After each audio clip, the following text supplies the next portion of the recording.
Abdoulaye Maïga dit qu'il dénonce au nom du gouvernement malien, au nom du peuple malien, avec véhémence. S'il dénonce avec véhémence, c'est-à-dire s'il exprime une colère, parce que la véhémence, c'est la colère exprimée dans le discours, c'est bien parce qu'il y a eu quelque chose de grave qui a été fait contre le Mali.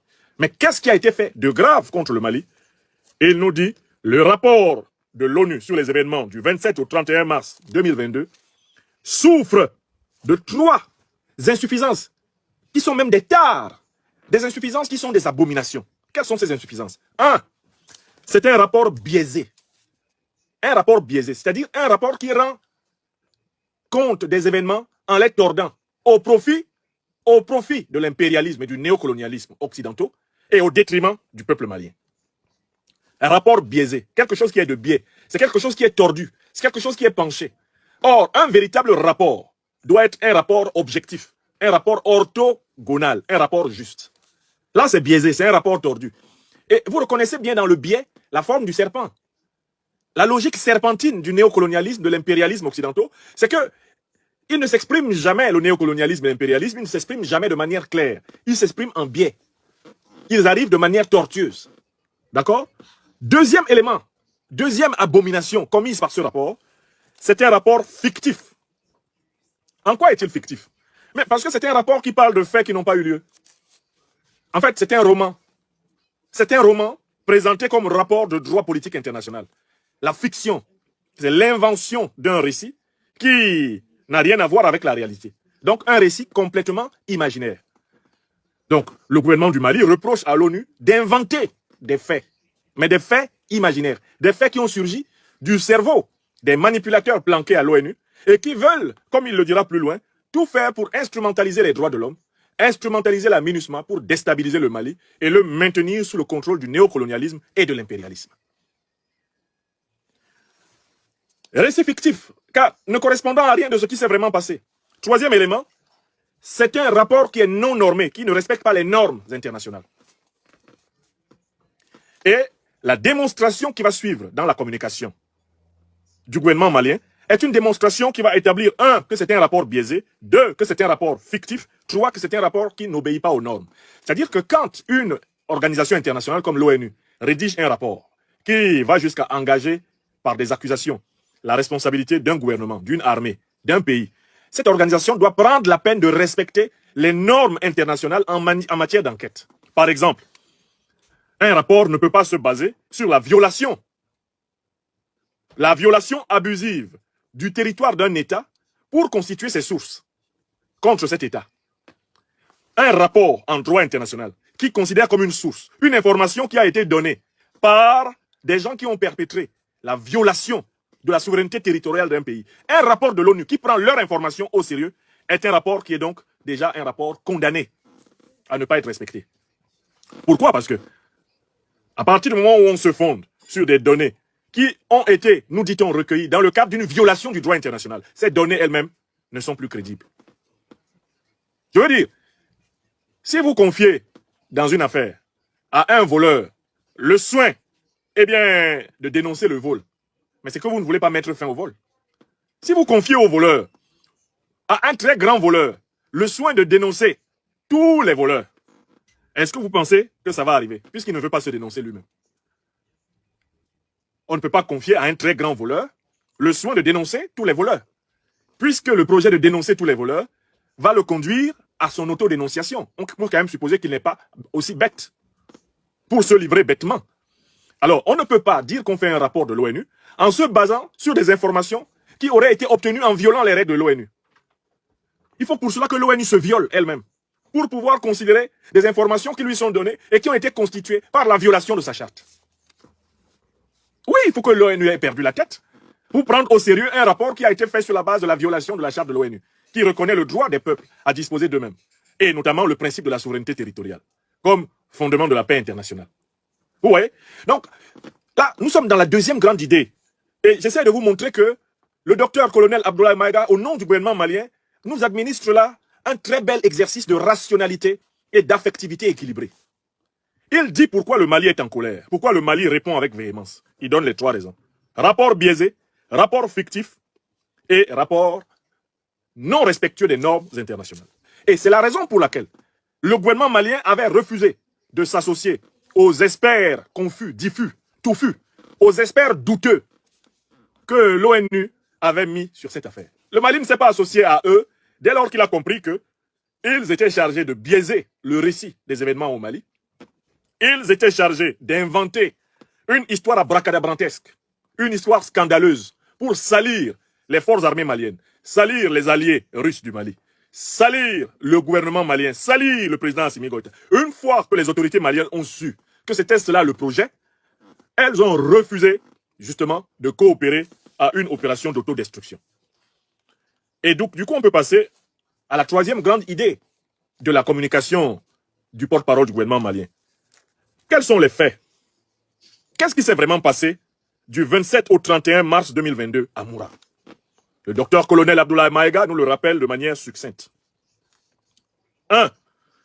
L'armée malienne a mené une opération aéroportée réussie à Moura.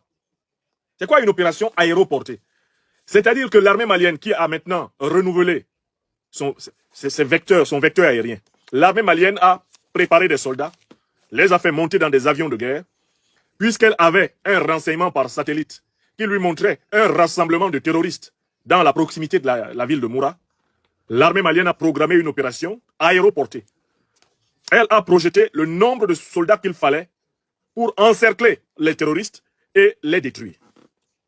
C'est ça l'opération aéroportée. Alors, quel est l'avantage de l'opération aéroportée? Vous le voyez très bien. L'avantage de l'opération aéroportée, il est dans le fait que l'armée n'est pas obligée de se déplacer par voie de terre, car en se déplaçant par voie de terre, elle se prête beaucoup plus facilement à des embuscades. Dans les années précédentes, les militaires maliens ont été massacrés régulièrement par les terroristes et leurs maîtres impérialistes, parce que chaque fois qu'une attaque était signalée dans une localité, le seul mode utilisable par l'armée malienne pour se rendre dans cette localité et protéger les populations, c'était la voie de terre, la voie terrestre. Or, sur la voie terrestre, qu'est-ce qui vous attend? Des mines contre les véhicules, des groupes armés qui vont se mettre dans des virages, qui vont se mettre dans des zones de ravins, qui vont se mettre dans des broussailles pour vous attaquer. En fait, le temps d'arriver au lieu où se produit l'attaque, vous-même, vous avez déjà perdu un nombre d'hommes tellement important que vous renoncez même à aller combattre pour mettre fin à l'attaque et vous êtes obligé de combattre pour survivre, d'avoir tenté d'aller au lieu de combat. Le président Assimi Goïta a donné plusieurs témoignages de ce qui est arrivé à l'armée malienne ces 10 dernières années. L'armée malienne était, à un moment donné, interdite de se déplacer en avion sur le territoire malien sans l'accord de la MINUSMA et sans l'accord de l'armée française. De telle façon que, et le président Goïta a donné un témoignage très émouvant en langue bambara devant les Maliens à ce sujet, le quartier général de l'armée malienne pouvait être au courant qu'on est en train de tuer des soldats maliens à tel ou tel endroit. Chaque fois qu'il voulait lever un vecteur aérien pour y aller, c'était interdit.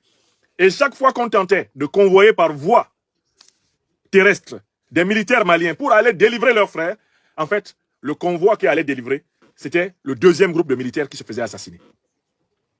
Le président Goïta raconte avec beaucoup d'émotion un épisode où 70 militaires venaient d'être tués.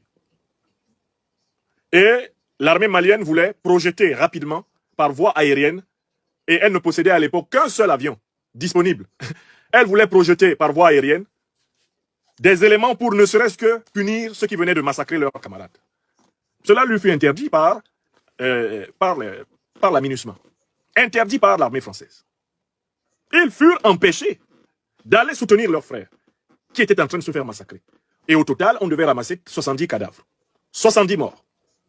Et le président Goïta dit, ce n'est pas arrivé une seule fois, c'est arrivé plusieurs fois, et pendant plusieurs années.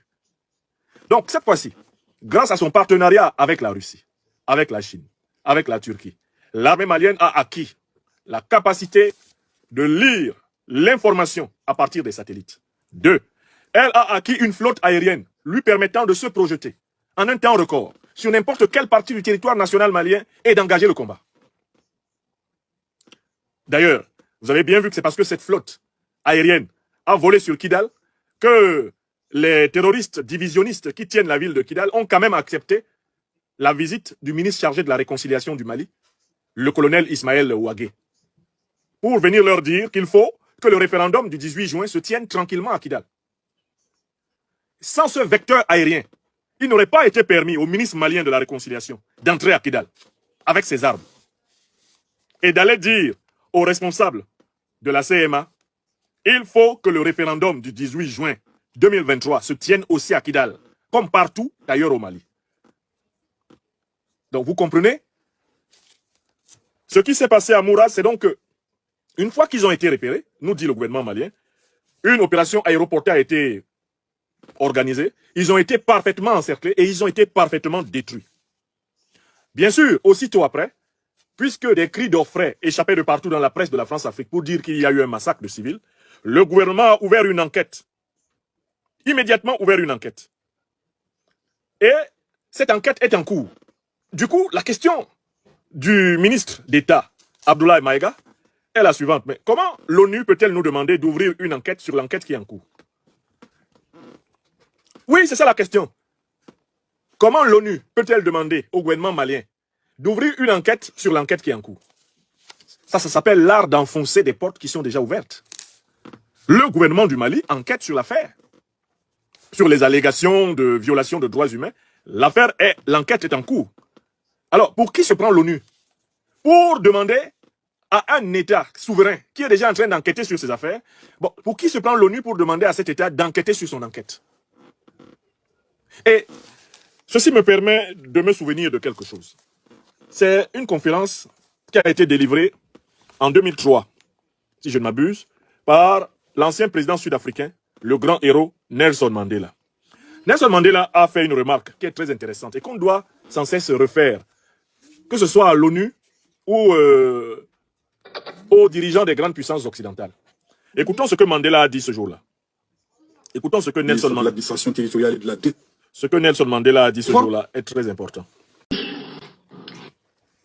Mes chers amis, dans cette allocution dont je vous ai fait écouter les 3 minutes et 48, Nelson Mandela parle en 2003, au moment où les États-Unis, la Grande-Bretagne, la coalition occidentale se préparent à attaquer à nouveau et à détruire l'Irak. Hein, massacrer Saddam Hussein comme ils y tenaient. D'accord? Et il pose le problème suivant. Pour qui se prennent les grandes puissances occidentales pour, sans même accepter le moindre débat à l'intérieur des Nations Unies, décréter que tout pays du monde qui ne fait pas leur volonté doit être détruit, que ses dirigeants doivent être éliminés. Et Nelson Mandela continue en disant, mais écoutez, s'il y a une puissance sur cette planète qui a commis le plus grand nombre de crimes contre l'humanité, mais c'est la puissance américaine, ce sont les États-Unis.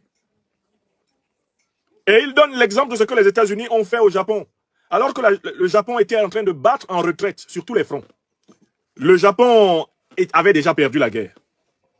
Les Américains ont quand même lancé sur Hiroshima et Nagasaki 2 bombes qui ont tué des centaines de milliers d'êtres humains et qui, jusqu'au moment où Nelson Mandela parlait et jusqu'au moment où je vous parle aujourd'hui, continuent d'avoir des effets avec des maladies génétiques, des déformations génétiques qui ont été transmises par les irradiations de ces bombes nucléaires.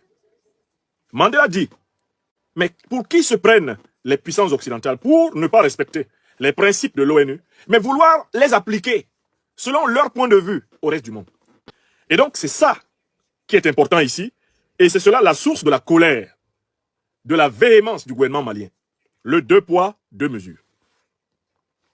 Et du coup, 4e idée de la locution du docteur-colonel Abdoulaye Maïga, mais pourquoi l'ONU veut-elle maintenant rouvrir la plaie, remuer le couteau dans la plaie autour de cette affaire de Moura, qui est pourtant l'objet d'une enquête judiciaire?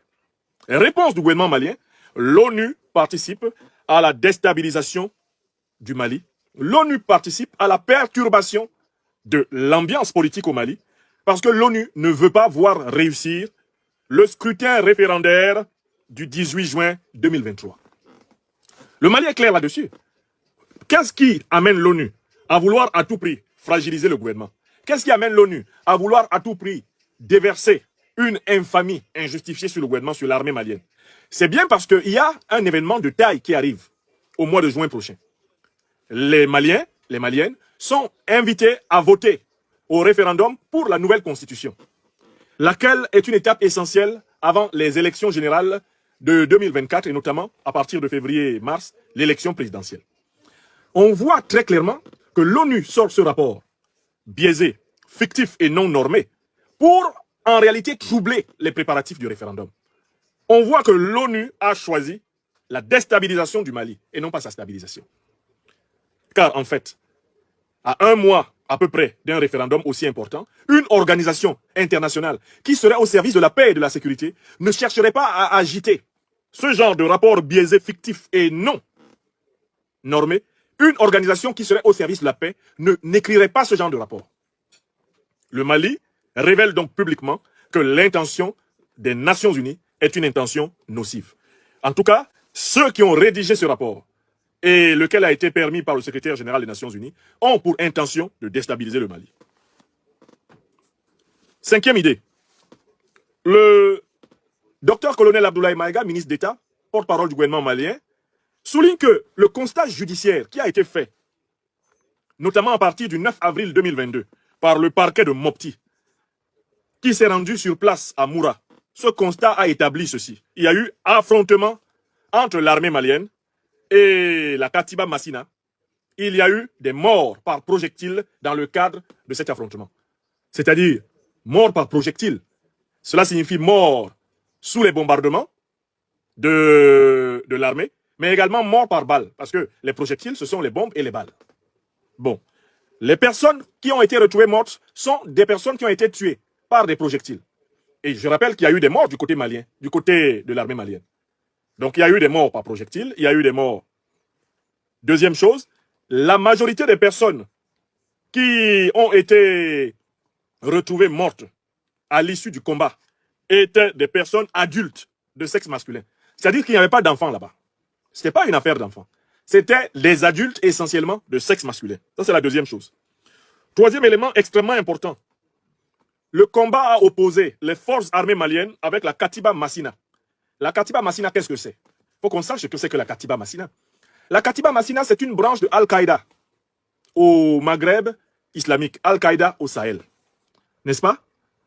Or, Al-Qaïda, qu'est-ce que c'est? C'est une organisation terroriste qui a été créée par la CIA dans les années 80 en Afghanistan pour combattre à l'époque les soviétiques qui y avaient opéré une invasion militaire à la fin des années 70. C'est là-bas que Al-Qaïda a été créé. Al-Qaïda a été créé par les Américains en Afghanistan pour combattre les soviétiques.